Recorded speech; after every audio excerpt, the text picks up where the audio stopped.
Aloha, I'm Representative Kymberly Pine, and thank you for joining us for this Time with Kymberly Pine. And today we have Chef Ed Kenney, who's the owner of Town and Downtown. Right. We're so excited to have you here today. Thanks for having me. We today are going to be talking about promoting our local agriculture and food sustainability. And we do have a bill in the legislature right now that does talk about this and ask the Department of Agriculture to make this a priority. So Chef, tell me about what's going on in the food industry. I know that it started with the Hawaii regional cuisine 20 years ago, where 12 chefs got together and said we're going to promote Hawaii all the way, and you're part of that next generation that's doing the same. Yeah, and I first got to just give all the credit in the world to those original 12. And Alan, Roy, they're all still doing incredible work, and they've really paved the way for, as you refer to, the next generation to come in and carry the torch. But there's this awareness, I think, globally, or at least nationally, about people wanting to know where their food comes from and the choices that they make and how it affects the greater whole. And you know, you've got books like The Omnivore's Dilemma. You've got farmers markets popping up on every corner. You've got movies like Food Inc. So there's just this groundswell.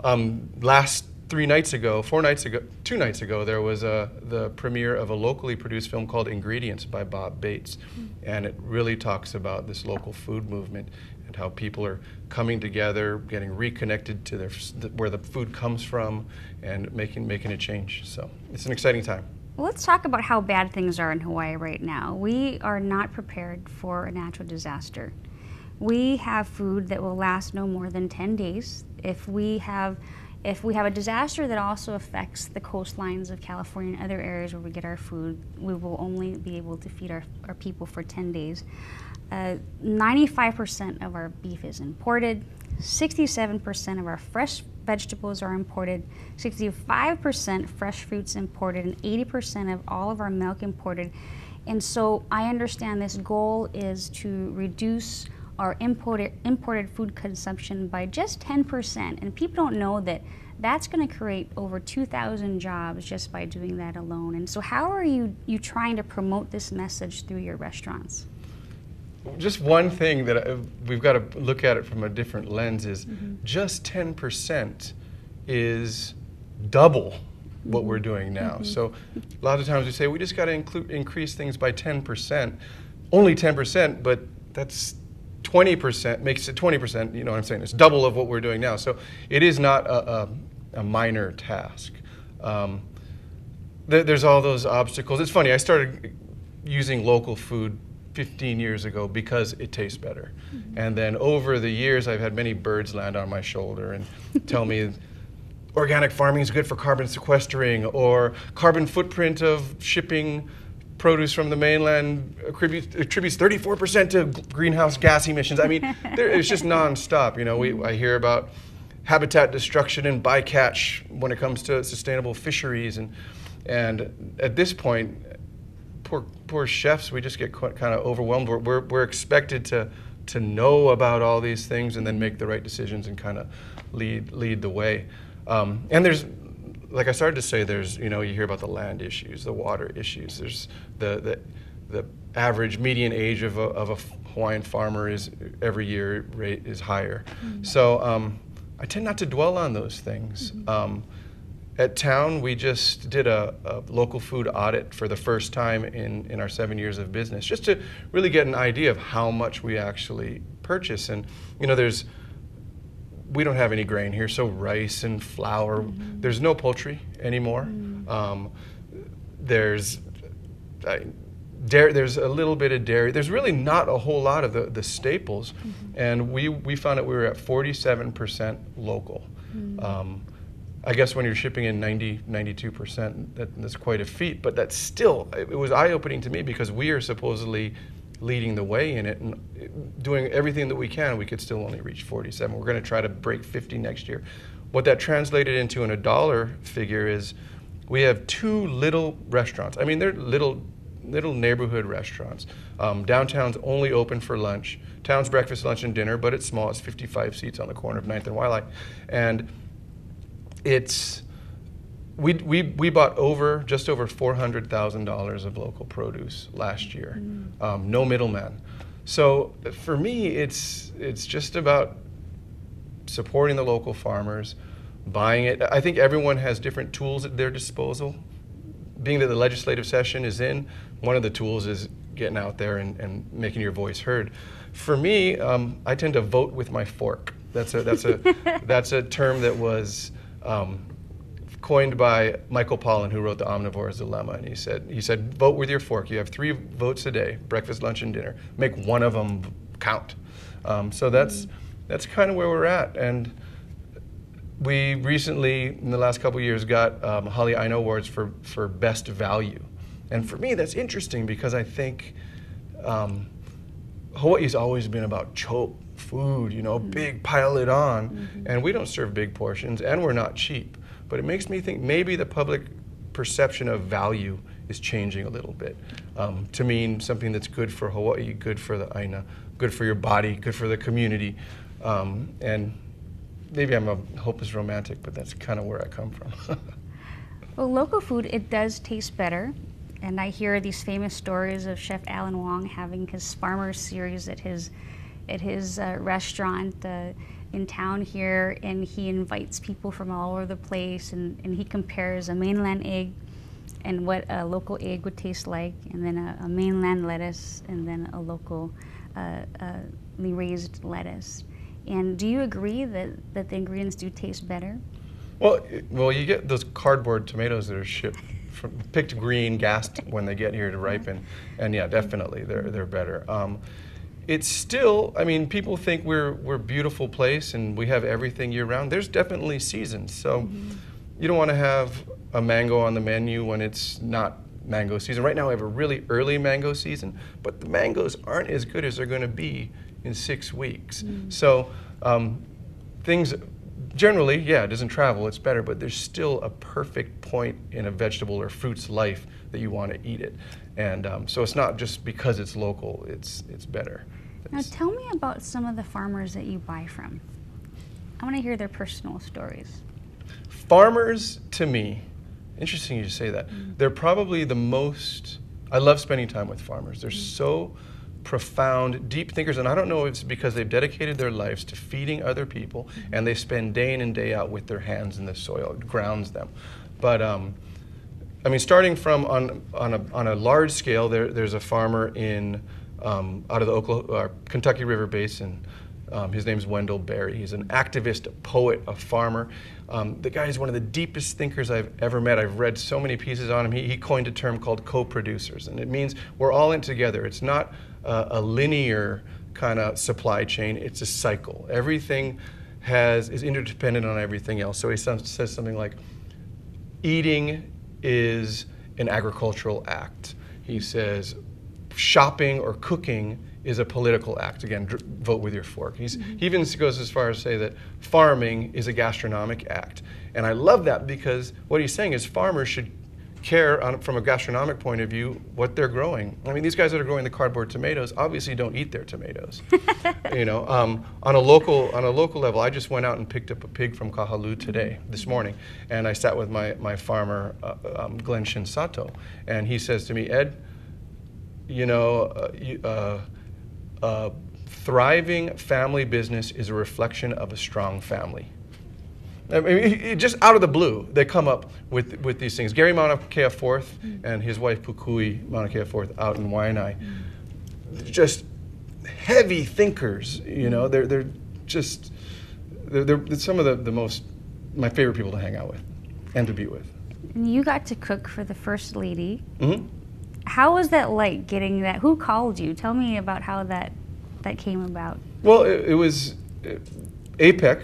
The conference was here, so I think, I mean, for one, that it was lucky. We just happened to have all these dignitaries in town, and we got contacted by the State Department, who oversaw APEC. So we did a couple dinners for some, like Hillary Clinton and Secretary Geithner. But then we got a call from the White House, and they said, yeah, well, we would like you to do another lunch that is Where were you at the time? When well, you they actually the called Kapi'olani, my general manager at downtown, and he's the one that said it to me, and I said, no way. I mean, 1 week prior to the phone call, Forbes magazine had just put out that Michelle Obama is the #1 most powerful voice in the modern food movement. And I mean, that surpassed Marianne Nestle and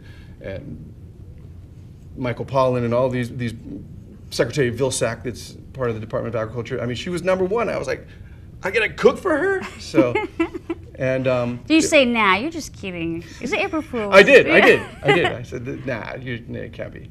But it wasn't just a lunch. It really showed that she understood the importance of where food comes from, because the day before the lunch, we actually hosted her out to Ma'o Organic Farm, where she got to sit, have a really in-depth 45-minute discussion with the youth that run the farm.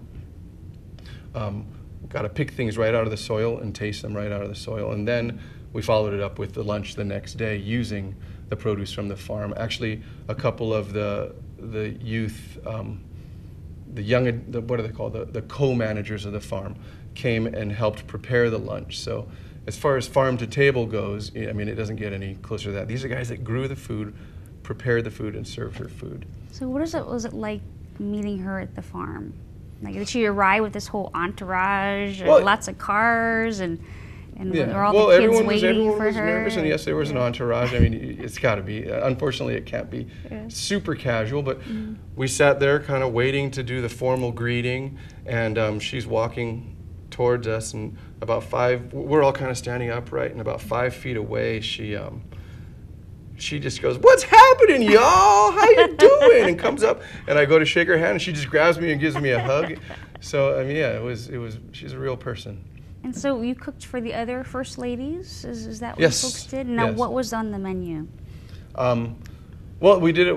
It was a really light, simple lunch. It was at Kualoa Ranch, which is incredibly beautiful. I think the conversation and the setting was more important than the food, so we kind of downplayed it a little bit. We did a beet salad using, it was probably 90% ma'o. And then we used some cheese from Nikikau Dairy, which is also out in Waianae Valley, actually Lualua Valley. And then the whole lunch we kind of did a east meets west spin, meaning not east meets west as far as geographically, but east side of the island meets west side of the island. So the entree course was most everything sourced from Ko'olapoko, which is out where Kualoa is. And we had fresh fish that was caught the day before. We had limu from He'ia Fish Pond. And then we also did tie in some vegetables and herbs from Ma'o. Now tell me about Ma'o Farms. A lot of people don't understand the whole concept there, or how that company is running. It started off as a nonprofit. It is. It's still a nonprofit. It's still a nonprofit, right. But it's doing very well. And tell us about that concept. Well, it's a 25-acre farm. I think it's the largest organic farm on Oahu. I hate to say statistics like that because I'm not sure, but I think if it's not the largest, it's the second largest. Something that's staggering is I think there's only a dozen or so organic farms on this island, which, yeah, with 1 million people and a dozen, the math doesn't add up. But it's really more than just a farm. Besides growing the best organic produce there is, it is a leadership training program specifically for youth that have come up out on that west side community. So they kind of teach them leadership, life training skills, cultural awareness, all within the context of an organic farm. These students, I think there's something about 40 right now, and they all get a free ride scholarship to Leeward Community College. And they are in a program where they graduate with an associate's degree in community food systems. And on top of that, they are all given a stipend starting at $500 a month, and then based on their performance, it can go up from there. Interesting is that, as we all know, that community is a little underserved, and some of these kids at $500 a month are their major wage earner in their family. So it's really offering hope. Again, here's another statistic, I'm not sure if it's correct, but something around 35 youth from that area went to college last year, and more than half of them went through Model Farm. So I like to say, when you're eating the food, you're not just tasting the soil and the life, you're tasting hope and opportunity and hard work and commitment and all these things that have been given to these kids' lives. And the opportunity for them to sit with the First Lady, it reflects it. How do they, what kind of values do they instill in the kids to get them to get out of bed and wake up before the sun comes up and start getting to work, and then they go to school? Many of them after they toil the land all Yeah, they're day. full-time on the farm and full-time students. And I think mentoring is a big part of it. The farm right now is run by 6 co-managers that were all graduates of the program. So they've all come through, they've all worked it. The sense of teamwork and togetherness, maybe peer pressure, I don't know what it is. If someone's falling behind, everyone kind of helps, picks them up and says, come on, let's do this. There's incentives also. If they have a cumulative grade point average, all the kids of higher than 3.0, they all get a dinner at town. And this year, actually every year, they've made the mark. This year we closed a restaurant. We had 50 youth from Waianae all in Kaimuki eating the food that they had grown. And again, that cycle, they're not seeing it end, it just continues. So what do you think we can do? We have a vote with your fork, right? And what else can local people do to help with this goal of increasing our local food production? Well, like I said, there's a lot of tools we have in our toolbox. And depending on your time and what you're comfortable with, you could spend some time down at the legislature. Offering testimony either for or against certain bills that are up. There's a lot of food-centric bills right now. There's some regarding procurement for food in school lunch programs, which to me I think is incredible. If we could get local food in the school cafeterias, that would be a huge win for the food movement. Again, buy local. Really, to dumb it down, to make it simple, grow food. I think one thing we've lost is that connection to where our food comes from. So we start with the kids, you work in the garden, grow food, cook food together, eat food together. Simple stuff, but it's the way things have always been. I remember growing up with my mom, TV off, put your shirt on, put your napkin on your lap, no elbows on the table. At the time, I didn't get it, but now I see how important it is. So let's talk about yourself for a little bit. So tell me how you went from being in business and real estate and majoring in business to coming back to Hawaii, where you were born and raised, to be a chef. How did that happen? Well, there was never any doubt in my mind that I would live here. This is where I'm from. This is where my family is. I've got a deep connection to this place. When I came back, I graduated from college and I went into commercial real estate. Made a decent living, but my wife, who was my girlfriend at the time, just realized before I did that it wasn't me.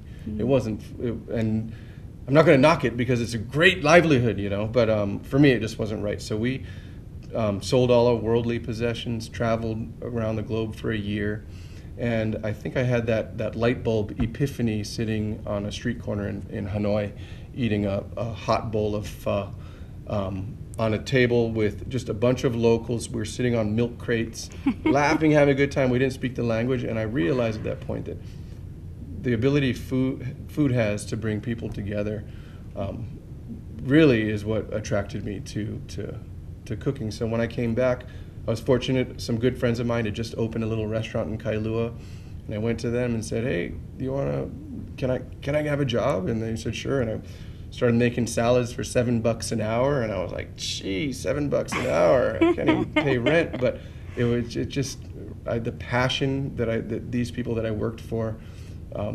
displayed, and the smiles on people's faces when I would look out the counter and I'd see them eating something that I made, it was contagious. And like I said, I started cooking.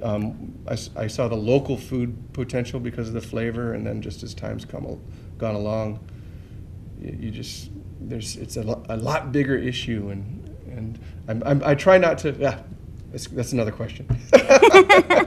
Now, what it was like? How did you start your first restaurant? How hard was that in Hawaii to start a restaurant business? Because the restaurant business is probably the hardest business that you can actually be in the nation. Mm-hmm. And very few, only 5% of the restaurants do actually survive that started. And what do you think that you did a little differently than the other startups? Well, I think you kind of answered your question in that opening a restaurant's not hard. Mm-hmm. It's running a restaurant that's hard. We see restaurants open all the time. I just looked out of curiosity. I looked up the Hali Aina Awards for the last dozen years, and of the best new restaurants of the last 12 years, 6 of them are no longer in existence. Wow. So these are restaurants that supposedly, if they were voted the best, had great food, great service, great location, something that earned them that best title, but for some reason they're not still around. I think that's what's really helped us out is this commitment to community, commitment to local economy and to our farmers. In 2008, 2009, when we all experienced that downturn, we continued to see growth. Small growth. We grew, I think, 1% to 2% a year through that time. But at that same time, there are other restaurants, there were farms, there were businesses that were closing left and right. So I think if people wanted to spend their money, which people are going to do, they wanted to spend their money in a place that they feel is going to a good cause.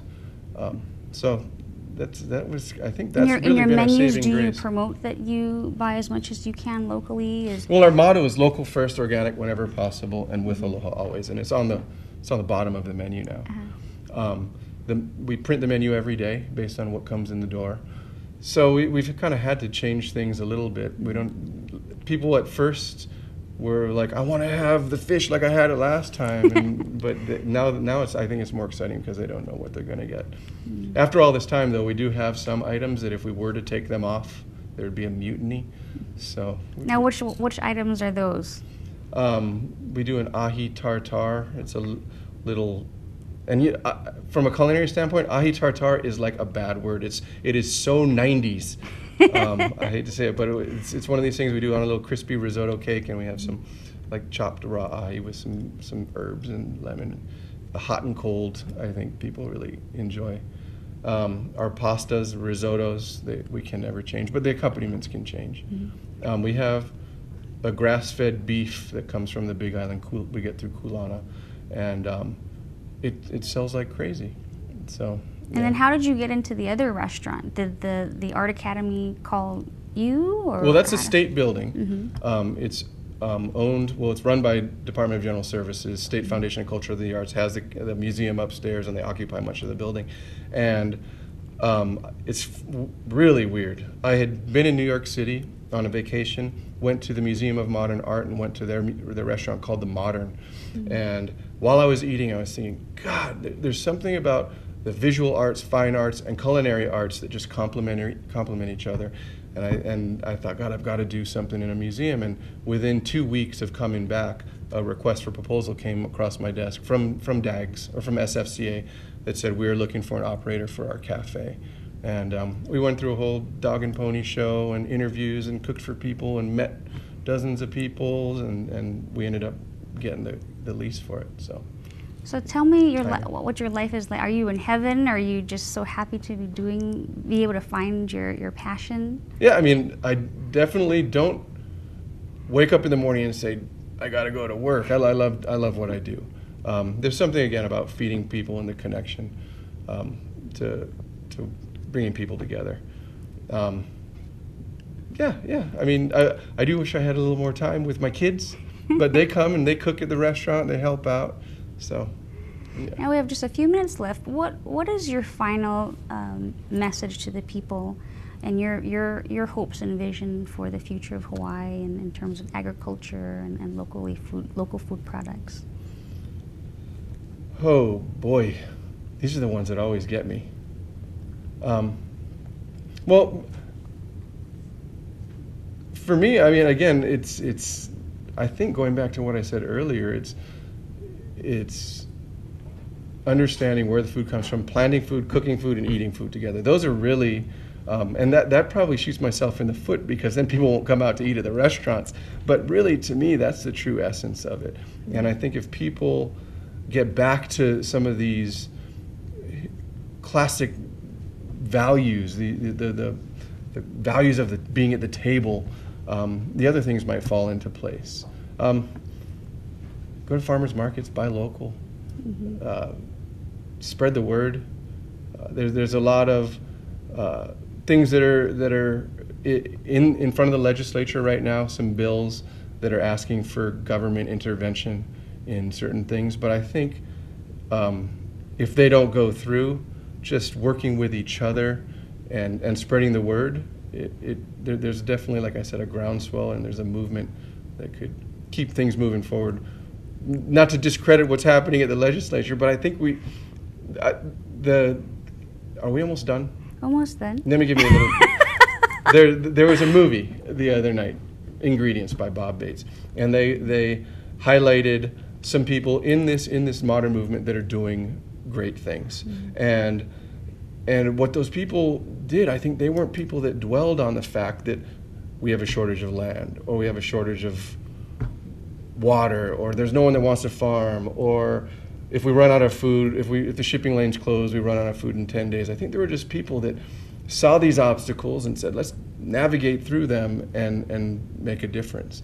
And that's kind of the way I look at it. We want to thank you so much for coming, and so I want to thank Chef Kenney for explaining his passion and helping to unite our people with food. And I want to remind all of you out there how important it is, as he says, to vote with your fork.